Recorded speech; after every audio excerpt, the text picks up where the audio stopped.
Comment bien négocier son salaire? Que tu sois étudiant, que tu aies déjà fini tes études ou alors que tu sois déjà travailleur, je pense que c'est une question que je t'ai déjà posée au moins une fois.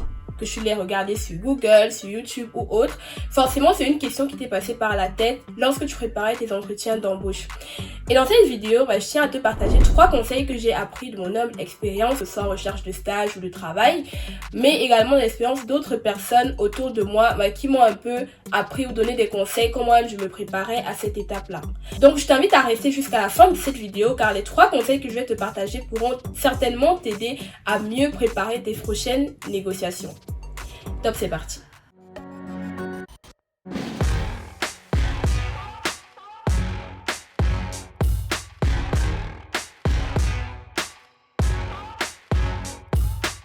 Bon, avant de commencer, je tiens à mettre un petit disclaimer. Les conseils que je vais partager dans cette vidéo sont les conseils qui proviennent de mon expérience, donc dans un contexte bien défini, qui est là le contexte européen, principalement francophone. Et je pense qu'en fonction de la zone dans laquelle je te trouve, les mentalités peuvent être différentes, le rapport à l'argent peut être différent et forcément, ça peut ou pas t'appliquer. Donc si tu es dans quasiment le même contexte que moi, c'est-à-dire en Europe, dans un pays francophone, je pense que cette vidéo va vraiment t'aider parce que ce sont des conseils qui sont un peu adaptés aux mentalités de la communauté francophone.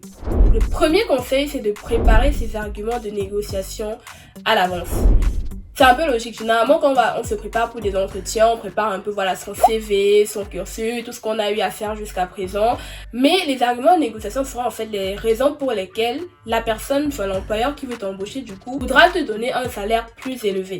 Ça peut commencer à se préparer, que ce soit 2 jours à l'avance, mais même plusieurs mois à l'avance, dans le sens où tu peux commencer à travailler des certifications. Il y a une certification gratuite. Tu peux faire des certifications sur LinkedIn, par exemple, qui attesteront ou du moins mettront un peu de petites certifications sur ton profil. Donc, c'est des petits trucs comme ça qui sont certes gratuits, mais qui t'apportent un peu plus de crédibilité au vu du recruteur ou de la personne qui est en train de vouloir t'embaucher. Donc, si tu as la possibilité même de faire un double diplôme également, c'est très bien. C'est intéressant dans le sens où, dans la culture en tout cas francophone, les diplômes sont plutôt bien vus, d'un point de vue employeur, même si c'est pas ça qui définit forcément que tu sois compétent ou pas.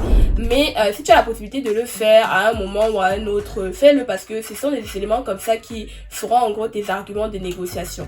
Également, les certifications seront un gros plus, que ce soit des certifications payantes ou non payantes. N'hésite pas à en faire un maximum parce que c'est des petits éléments qui s'ajoutent dans ton CV, dans ton curriculum vitae pour donner un peu plus de crédibilité à ton profil et ajouter un peu des arguments justement lorsque tu voudras négocier ton salaire. Également, bien sûr, si tu peux avoir des lettres de recommandation, par exemple, des anciennes personnes avec qui tu as travaillé, qui attestent un peu de la fiabilité, de ta personne dans le monde du travail, entre guillemets, c'est intéressant parce que ça apporte encore un gros plus, ça apporte surtout un sentiment de confiance dans le sens où ce que tu prônes au niveau du recruteur, c'est réellement ce que tu peux apporter à l'entreprise. Donc, que ce soit des lettres de recommandation, des avis écrits par tes anciens recruteurs ou même des appels, surtout n'hésite pas parce que tout ça en fait va constituer en gros tous les arguments que tu pourras mettre à ta disposition pour montrer aux recruteurs que tu as vraiment les compétences qu'ils recherchent, mais également tu peux le prouver à travers plusieurs éléments. Le deuxième conseil, c'est de donner un chiffre précis et pas une fourchette. Quand on fait les entretiens, arrive le moment où justement on discute avec le recruteur et la plupart du temps, c'est un peu eux qui ouvrent le sujet en demandant ok, qu'est-ce que toi tu veux comme prétention salariale? Sauf que ce que beaucoup de gens font et que moi aussi je faisais avant, c'est de donner un intervalle, une fourchette. Genre, je veux j'ai dit n'importe quoi, entre 20 et 30, entre 10 et 20. Sauf que c'est un peu con quand tu réfléchis parce que dès que tu donnes un minimum et un maximum, le recruteur ne va jamais regarder le maximum que tu as donné, mais il regardera toujours le minimum, le plus petit en fait. Donc ça n'a aucun intérêt pour toi de donner une fourchette, un intervalle, mais donne plutôt un chiffre précis. Donc pour ça, tu peux faire des recherches déjà par rapport à la zone dans laquelle tu recherches le travail, tu recherches le stage, regarder à peu près les salaires moyens pour ton métier ou alors pour ton travail dans cette zone-là et justement de te fixer ou alors de te positionner, de te fixer un prix, un salaire par rapport à ce que tu vas un peu retrouver dans les différentes recherches que tu auras eu à faire.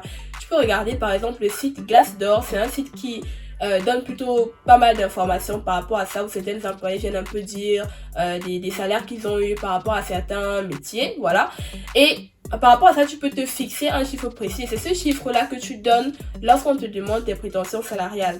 Ça ne sert à rien de donner un intervalle parce que généralement, le recruteur va toujours vouloir aller regarder le plus petit et voir même s'il peut gratter encore plus bas que ce que tu as donné dans ta fourchette. Il n'a aucun intérêt à te donner ce qui est dans ta fourchette maximum, vu que dans tous les cas, ce sera à peu près le même travail que tu réaliseras quand tu seras embauché. Les deux seules options possibles, c'est de donner un chiffre fixe, je veux ça, ou alors de dire je veux à partir de ça. Donc en fait, que le à partir là, ce soit la somme même que tu veux. Et ça permettra aussi de te donner une posture, voilà, assez ferme par rapport au recruteur, dans le sens où bah tu sais ce que tu veux et globalement tu sais le niveau de vie que tu veux avoir, que tu veux vivre, tu sais à quel niveau le marché se situe actuellement et toi tu ne te positionnes pas en dessous de la valeur que le marché actuel te donne. Donc ça c'est très important de préciser parce que je pense que c'est une erreur que beaucoup de gens commettent, que moi aussi j'ai énormément commis dans mes premiers entretiens et tout. Et au plus, quand tu réfléchis d'ailleurs, tu vois que la logique derrière, en fait, de donner une fourchette, c'est vraiment pas... A few moments later. C'est vraiment pas intéressant en fait de donner une fourchette. Tu donnes un chiffre précis et c'est tout. Là les négociations commencent et là vous essayez de voir dans quelle mesure ça peut matcher entre vous deux les recruteurs. Le troisième conseil, c'est de faire jouer la concurrence. Alors, généralement, quand on arrive déjà à l'étape de négociation de salaire dans les entretiens, ça veut dire que globalement, ton profil est déjà un petit peu validé. Maintenant, si tu arrives à un niveau où tu as une proposition faite par une entreprise, par exemple par un recruteur, ce serait dommage de te limiter que à cette proposition-là parce que plus tu as d'autres propositions, plus tu peux un peu marchander avec chacun des recruteurs pour essayer de tirer le meilleur parti. Je m'explique. Si par exemple, tu as une proposition qui t'est faite par une entreprise, alors tu peux essayer de faire un peu traîner le pas avec cette entreprise-là pour continuer à avancer dans d'autres processus de recrutement avec d'autres entreprises. Donc surtout, continuer à faire des entretiens parce que tant que le contrat de travail n'est pas signé, il n'y a rien qui est acté, il n'y a rien qui te contraint à accepter ça. Donc tu peux continuer à faire des entretiens pour pouvoir avoir une deuxième, voire une troisième proposition.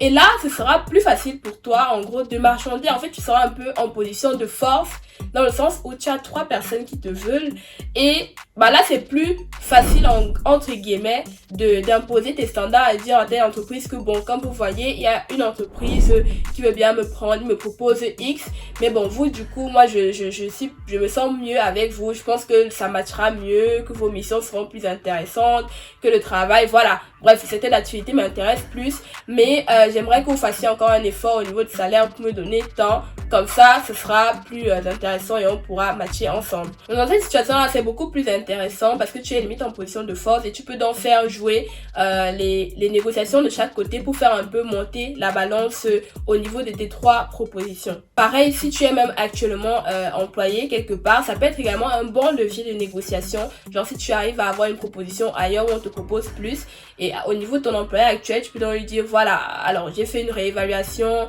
par rapport au marché, les choses qui ont évolué et tout.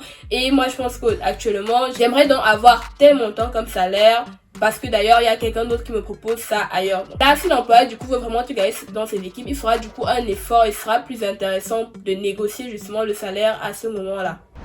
Alors, comme bonus, tu peux également négocier des avantages parce que voilà, l'argent, le salaire, c'est bien, mais également, tu peux avoir d'autres avantages auprès de ton employeur, auprès du recruteur. Donc là, tu peux négocier par exemple des jours de télétravail, peut-être plus de congés, peut-être des prix intéressants au niveau des actions de l'entreprise, également des commissions, même sur des ventes plus intéressantes. Bref, tu as un large panel, tu peux négocier du coup plus d'avantages. Donc si au niveau du salaire, ça bloque vraiment, tu peux négocier d'autres avantages aussi intéressants, mais qui pourront venir compléter un peu le package et rendre l'offre que le recruteur te fait plus intéressante. Donc ce sont des éléments qu'on oublie souvent de mettre dans le package. Mais pourtant ça joue un grand rôle dans le sens où les jours de télétravail, plus de jours de congé, c'est plus de temps par exemple et ça peut être plus de temps pour faire autre chose. Donc voilà à peu près les conseils que je pouvais te partager, voilà, de ma petite expérience du coup en recherche d'emploi, de travail, de stage. Et j'espère que ça pourra également t'aider toi dans tes prochaines recherches, tes prochaines négociations et tes prochains entretiens. D'ailleurs, si vous avez d'autres conseils à partager, je suis preneuse, donc mettez-les dans les commentaires, comme ça on pourra en discuter ensemble et également ça pourra aider tout le monde, comme ça on pourra devenir des négociateurs avertis. Merci à toi d'avoir regardé cette vidéo jusqu'au bout. Donc si tu es intéressé par d'autres vidéos comme celle-ci sur les finances personnelles et les investissements, je t'invite à cliquer sur le bouton rouge, abonne-toi, like et surtout partage au maximum pour que la communauté s'agrandisse. On se dit donc à très bientôt pour une nouvelle vidéo. D'ici là, prenez soin de vous mais aussi prenez soin de votre portefeuille. Bye!